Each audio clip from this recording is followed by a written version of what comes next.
Salam para pendengar dari Pro 1 Pontianak. Kita masih di Lentera Minggu dengan tema keluarga Katolik bahagia dan sejahtera. Kita juga menyapa pendengar setia kita di Lentera Minggu, Pak Sigar dan istri di Paroki Bunda Maria Jeruju, dan juga kita menyapa Pak Yopi dan Bu Ipung ya, yang sudah stay tune nih untuk mendengarkan Lentera Minggu pada hari ini, dan juga Pak Albert dan Bu Cucu. Nah, Bu Regina, Iya. jadi kalau untuk merawat ini kan sesuatu yang tidak mudah. Tetapi sebelumnya harus dipersiapkan dulu pasangan-pasangan yang akan masuk ke jenjang perkawinan Katolik itu untuk menjadi pribadi yang mempersiapkan diri dengan sebaik-baiknya. Walaupun sudah dipersiapkan dengan sebaik-baiknya, juga masih tetap ada hal-hal ya aral dan rintangan lah ya. Karena memang perkawinan itu menyatukan dua karakter manusia yang berbeda yang membina keluarga. Nah, mungkin apa-apa sih untuk para calon yang akan membentuk keluarga ini untuk mempersiapkan diri? Silakan, Bu.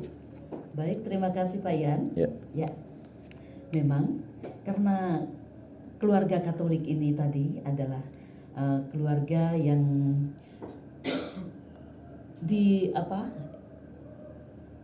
yang terdiri dari suami, istri, anak, terutama suami dan istri. Ya. Bagaimana bisa menyatukan dua insan yang berbeda ini dalam hidup perkawinan untuk selama mereka masih hidup dalam perkawinan nanti?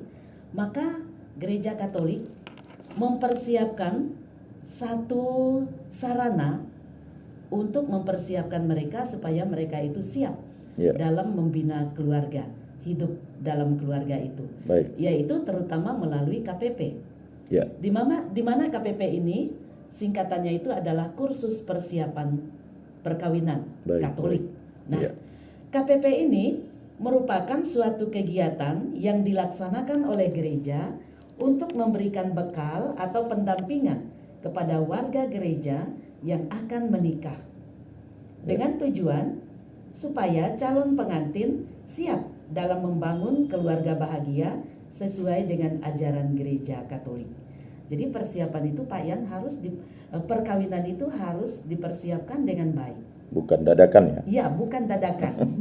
Bahkan dalam gereja Katolik, 6 bulan sebelum menikah itu semua persyaratan itu sudah harus diselesaikan, administrasi dan seterusnya. Persiapan kursus persiapan perkawinan juga harus diikuti. Baik. Ini yang sudah dilakukan ya. Sekarang ini Komisi Keluarga Keuskupan menyerahkan di setiap paroki untuk bisa melaksanakan KPP ini secara mandiri ya. Secara mandiri.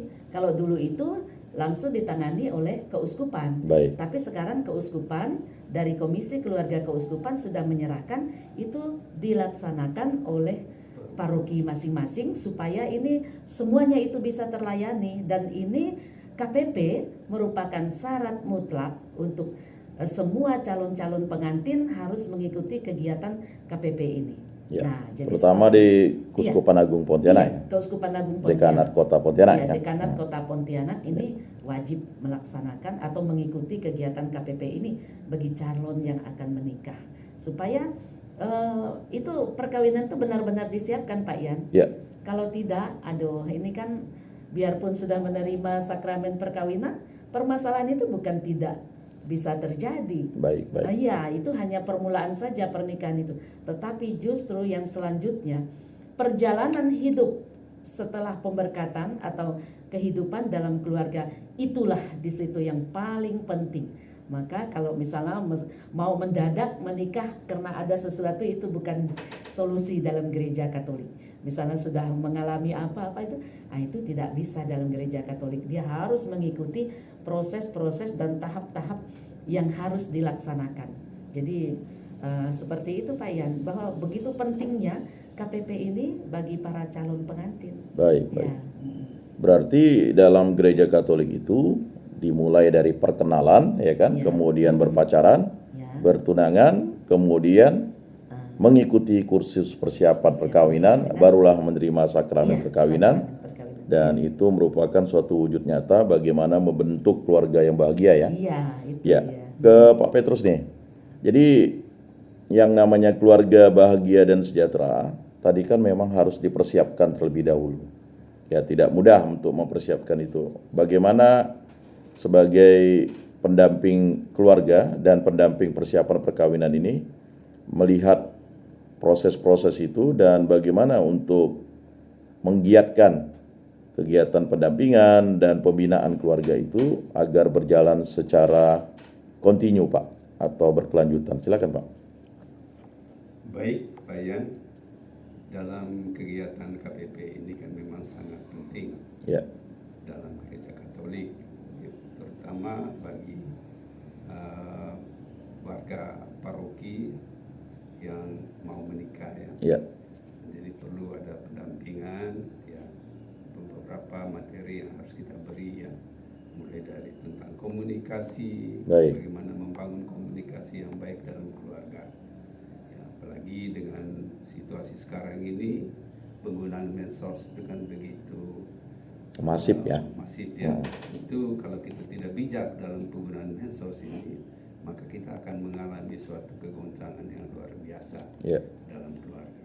Seringkali kami menyampaikan itu dengan para peserta supaya membangun komunikasi ini sangat penting, karena komunikasi ini untuk menciptakan kedekatan ya, kebersamaan atau keintiman dalam keluarga itu sendiri, sehingga di sini nanti tumbuh rasa cinta kasih kita dengan pasangan ya, ya. Nah, bahkan ya pada masa-masa berpacar seperti apa tadi yang kata Pak Yan, masa-masa berpacar itu masa-masa yang indah yang kita lihat ya. ya, Belum menunjukkan hal-hal yang apa namanya kebiasaan dia, sifat-sifat yang belum Yang begitu nampak yang sebenarnya ya. ya.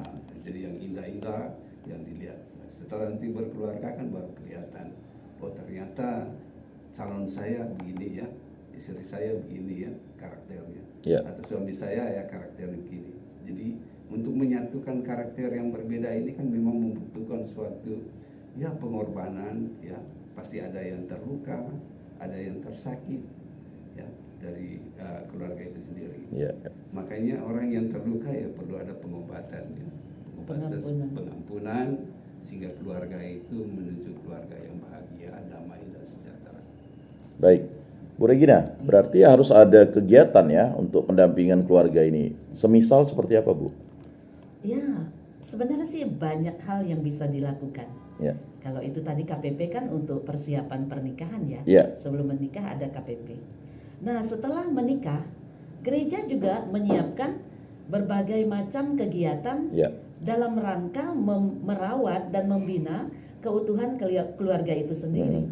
Misalnya dengan adanya rekoleksi atau seminar keluarga. ya, Nah, jadi pemulihan keluarga, adanya misalnya kegiatan-kegiatan yang lain seperti misalnya ya mengikuti pendampingan keluarga yang lain seperti misalnya mengikuti kegiatan-kegiatan marriage encounter misalnya ME.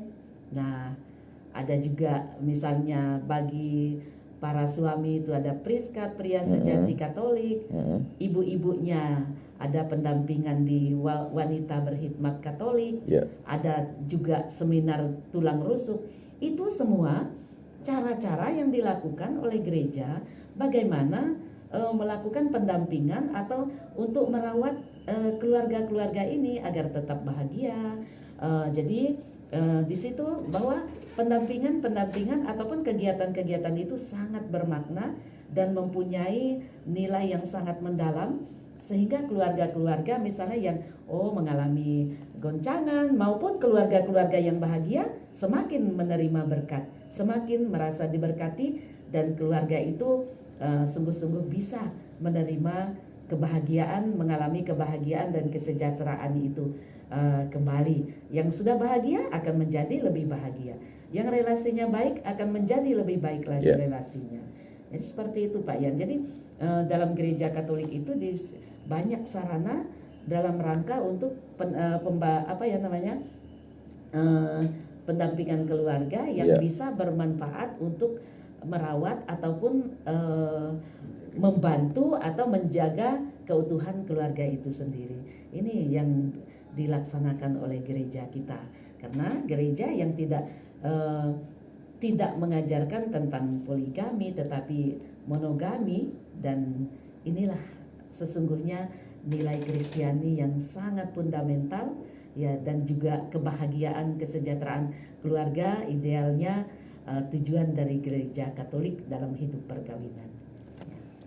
Baik, Pak Petrus, dalam Ecclesia Domestica itu kan dokumen gereja mengatakan bahwa keluarga Katolik yang bahagia dan sejahtera itu menjadi keluarga yang mencerminkan kehadiran Kristus dan menghadirkan keluarga kudus dari Nazaret ya Pak. Nah, tadi Bu Regina sudah sampaikan ada beberapa banyak ya, baik secara pribadi maupun secara kelompok ya, ada retret, ada rekoleksi Pak.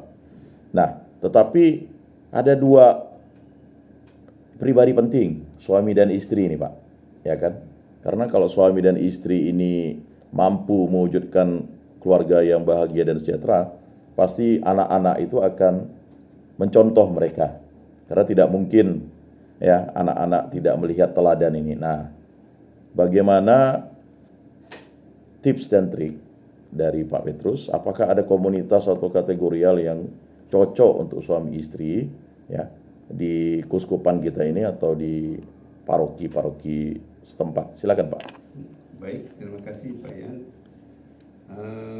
Keluarga itu merupakan gereja kecil ya. Ya. Gereja kecil yang terdiri ada ayah dan ibu dan anak. Ya.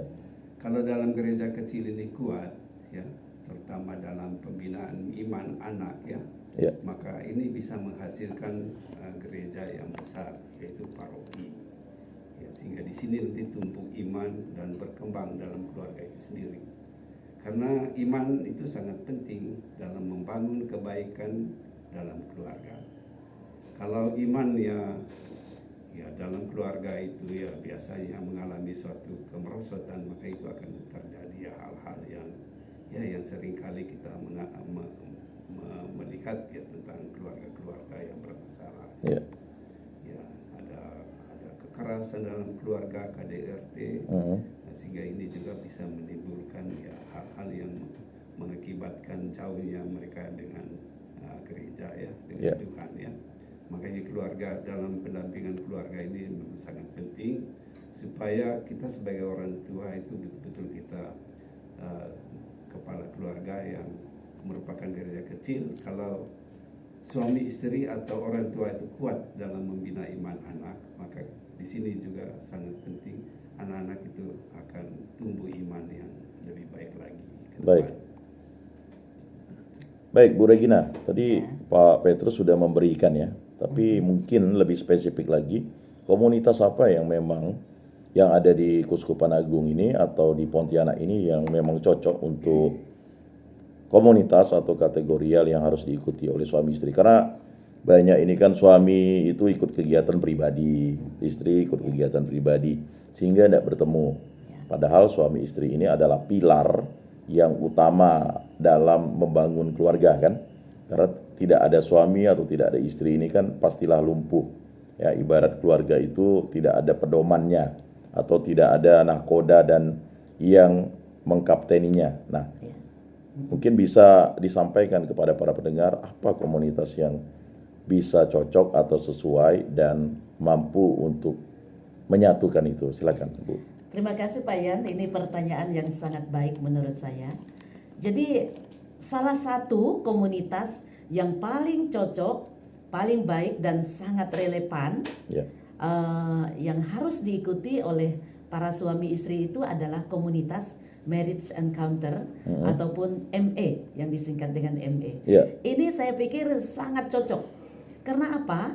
ME itu adalah suatu kegiatan akhir pekan suami istri, di mana di situ para suami istri bertemu lalu mengikuti kegiatan ini yang kurang lebih 2 malam 3 hari. Disitulah para pasutri juga diberikan pendampingan, kemudian mereka bertemu, bisa berdialog dari hati ke hati yang mungkin selama ini di rumah mereka tidak bisa berdialog dengan baik. Tetapi di Marriage Encounter itu Mereka belajar bagaimana sih belajar untuk kembali merekatkan komunikasi itu menjadi lebih baik sebagai suami istri. Ya. Kalau suami istri sudah baik, pasti juga dengan anak, dengan keluarga yang lain juga akan baik dengan sendirinya. Jadi ME ini adalah suatu kegiatan yang positif dari Gereja Katolik. ME ini sangat membantu para pasangan suami istri, baik yang relasinya sudah baik, yang komunikasinya sudah baik selama ini, maupun yang kurang baik. Yang sudah baik akan menjadi lebih baik, yang kurang baik akan menjadi baik, sangat baik. Selama ini rasanya sangat jarang kita menemui ada pasangan suami istri yang sudah mengikuti kegiatan ME tetapi mereka gagal. Ya. Itu hanya sedikit saja presentasinya, mungkin 0, saja. Ya. Tetapi secara umum dan itu bisa dikatakan hampir menyeluruh bahwa orang yang sudah mengikuti kegiatan weekend ME, mereka hidupnya lebih baik daripada sebelumnya. Yang baik sudah semakin baik. Karena itu ME itu sangat penting. Pendengar RRI yang terkasih, kami mengajak terutama pasangan suami istri yang sudah berusia 3 tahun Ke atas ya. ke atas hidup perkawinannya, ikutilah Ya. kegiatan weekend ME ini, sangat baik. Anda semua tidak akan merasa kecewa. Anda akan merasa diberkati dan diselamatkan dalam hidup perkawinan. Semuanya itu untuk kebahagiaan keluarga. Ya. Ikutilah retret agung ini, yaitu weekend ME, weekend marriage encounter. Karena ME ini bukan hanya ada di Pontianak, tetapi ME ini Mendunia ya. Seluruh dunia itu ada. Itu sudah ratusan negara itu ada ME-nya. Ya. Ya, jadi kita ini bukan hanya ada di Pontianak ME, di seluruh dunia itu ada ME itu sendiri. Di nasional, di mana-mana itu ada. Nah, jadi kita di Pontianak ini ada ME juga. Karena itu kami mengajak para pendengar, pasangan suami istri, marilah bergabung dalam weekend ME. Jika ada mendengar pengumuman atau diajak oleh para pasutri ME, ikut dulu baru akan tahu ME itu apa. Jadi jangan menilai dulu ME itu apa, tetapi ya ikuti saja dulu, maka nanti akan tahu. Dan orang sudah ikut ME pun ya dia harus juga mau berkomitmen hidup dalam cinta kasih, dalam nilai-nilai ME itu. Kalau dia tidak mau berkomitmen dan juga tidak mau hidup sesuai nilai-nilai ME, ya juga bisa juga kehidupan kepasutriannya merasa hampa. Tetapi kalau dia mau berjuang terus untuk hidup dalam relasi yang baik, maka keluarganya akan baik, diberkati dan diselamatkan. Baik Pak Petrus, tadi menarik ya. Bu Regina sudah sampaikan ada komunitas ME ini yang sudah masuk di kota Pontianak ini di Kuskupan tahun 1980 ya. Ya, betul. Dan sebenarnya komunitas ini sungguh luar biasa membina relasi keluarga, terutama kepasutrian ya. Karena itu sangat penting, karena pasangan suami istri itu harus merawat cinta mereka, dan sakramen itu adalah perkawinan mereka yang merupakan keselamatan bagi mereka berdua. Baik Pak Petrus, kita tadi sudah cukup panjang bicara tentang keluarga Katolik bahagia dan sejahtera. Nah ini mungkin pengalaman Pak Petrus ya. Karena sekarang Pak Petrus dan Bu Regina ini ya ibaratnya pasangan ideal contoh bagi keluarga Katolik di kota Pontianak ya. Dan sudah memiliki cucu ya, anak dan menantu. Dan bagaimana ya pengaruh ya kan sakramen dan juga komunitas ME ini bagi relasi suami istri. Silakan Pak Petrus. Baik, terima kasih Pak Ian. Ya, ME sangat membantu ya keluarga ya, pasangan suami istri. Jadi ME merupakan gerakan cinta kasih Ya. suami istri yang perlu dibangun ya. Nah, kadang-kadang dalam perkawinan itu ya sudah lama usia perkawinan, kadang-kadang ya kita hilang ya mutiara-mutiara cinta itu. Ya. bagaimana untuk memurnikan mutiara cinta itu ya dengan cara ya kita hidup rukun, damai bersama dengan pasangan. Tentu melalui gerakan ME ini kita di sini diajar untuk keterbukaan. Keterbukaan suami istri itu penting, sangat penting sekali. Keterbukaan ini juga membuat kita ada rasa kegembiraan ya. Kebahagiaan itu tidak selalu dari segi materi. Kebahagiaan itu ada kegembiraan dalam hidup ya, hidup manusia itu. Ya, memang kita manusia juga membutuhkan ya namanya materi ya. Tapi tidak semuanya itu menjadi suatu hal-hal yang membuat kita bahagia. Jadi kami dalam di Marriage Encounter ini juga ya bagaimana kita selain kita membangun relasi dengan pasangan juga relasi kita dengan anak ya. Dengan anak, dengan cucu itu sangat penting ya. Karena kita menjadi contoh dalam hidup dalam keluarga itu kan. Walaupun kita di usia tua begini, tapi kita masih berbuah di tengah-tengah ya, berbuah untuk cucu, bisa kita memberi nasihat untuk cucu, untuk anak ya, supaya anak-anak itu mungkin bisa melihat teladan kita.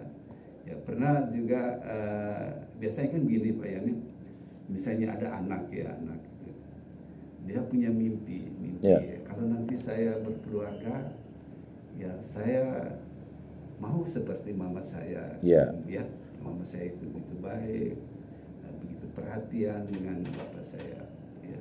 Jangan sampai nanti anak mengatakan nanti kalau saya nikah saya tidak mau seperti mama saya begitu cewek ya. Begitu sebenarnya dia juga. Jadi hal ini memang kita sebagai suami istri ini yang memberikan teladan dan contoh yang nyata dalam keluarga itu, terutama di hadapan anak maupun keluarga-keluarga kita yang terdekat. Karena keluarga inti kan terdiri dari ayah, ibu, dan anak ya. Kalau keluarga besar itu kan ya mencakupi ya paman, kakek, nenek yang perlu kita menjadi contoh yang baiklah dalam hidup bermasyarakat maupun dalam keluarga itu sendiri. Terima kasih Pak Yan. Baik, tiada terasa waktu juga ya Bu Regina, Pak Petrus yang membuat kita harus menyelesaikan perbincangan yang menarik ini. Sebenarnya perbincangan ini ya merupakan sesuatu yang sangat penting bagi keluarga Katolik. Baik, mungkin ada hal-hal, tips dan trik dari Bu Regina yang bisa diimplementasikan atau dijalankan baik untuk pasangan yang akan menikah dan juga bagi keluarga-keluarga Katolik dimanapun mereka berada. Baik, terima kasih Pak Yan. Memang untuk menciptakan keluarga yang bahagia dan sejahtera, memang sih ada beberapa tips keluarga Katolik bahagia dan sejahtera itu yang bisa kita lakukan. Jadi tips keluarga Katolik bahagia dan sejahtera itu misalnya yang bisa kita lakukan dalam keluarga, yang pertama misalnya terima kelebihan dan kekurangan pasangan. Jadi kita tidak boleh menuntut pasangan itu harus seperti apa, tapi terimalah dia apa adanya. Karena tidak ada manusia yang sempurna, tidak ada pasangan yang sempurna. Lalu yang kedua, memaafkan dan mengampuni. Itu tips yang kedua misalnya. Mengampuni, memaafkan itu sangat penting. Yang ketiga bisa kita lakukan menjalin komunikasi yang baik terus-menerus dengan pasangan. Ya, jadi yang keempat, hindari berburuk sangka atau suka curiga.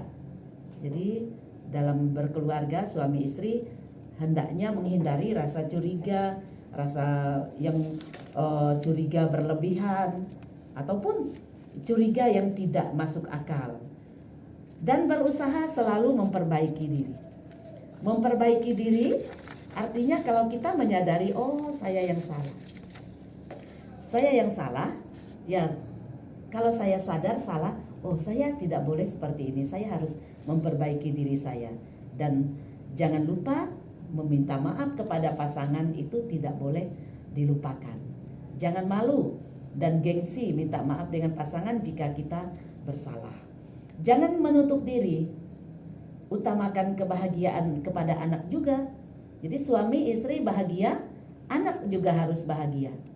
Jangan ayah dan ibu bahagia tetapi anaknya menderita. Kita mau anak juga bahagia. Lalu yang paling penting juga adalah berdoa pasangan, berdoa dalam keluarga. Ajak suami, istri, dan anak-anak berdoa keluarga. Ini kalau yang dulu-dulu ini benar-benar dilaksanakan dalam keluarga-keluarga Katolik. Makan bersama, berdoa bersama, sebelum tidur juga sebelum tidur berdoa bersama dulu dalam keluarga. Baik, ini beberapa tips yang bisa dilakukan Pak Yan, sebenarnya banyak ya. Bersikap rendah hati dan seterusnya itu juga bisa dilakukan. Terima kasih Pak Yan. Ya, baik, terima kasih Bu Regina, Pak Petrus. Kita akan tutup kegiatan ini dan terima kasih untuk para pendengar dengan berdoa. Dalam nama Bapa dan Putra dan Roh Kudus. Amin. Allah Tritunggal Yang Maha Kudus, kami bersyukur di hadapan-Mu. Kami diberikan karunia sakramen perkawinan untuk perkawinan kami. Semoga Engkau selalu membimbing dan memberkati keluarga-keluarga Katolik dimanapun berada, agar merawat kepasutriannya dan merawat keluarganya dengan baik dan benar dengan tuntunan Roh Kudus. Dan berkatilah kami para pendengar RRI Pro 1 Pontianak dimanapun berada yang mendengar acara ini. Semoga kami mampu menjadi pribadi dan juga menjadi keluarga serta menjadi pasutri yang selalu hidup dalam cita kasih Kristus. Semua ini kami serahkan dengan perantaraan Tuhan kami Yesus Kristus yang hidup dan beraja kini dan sepanjang segala masa. Amin. Dalam nama Bapa dan Putra dan Roh Kudus. Amin. Salam, salam kasih, damai dan sejahtera. Tuhan memberkati, menyertai dan melindungi. Salve, terima kasih untuk kerabat kerja RRI Pro 1 Pontianak. Mari kita dengarkan satu pujian dari kerabat kerja RRI Pro 1 Pontianak.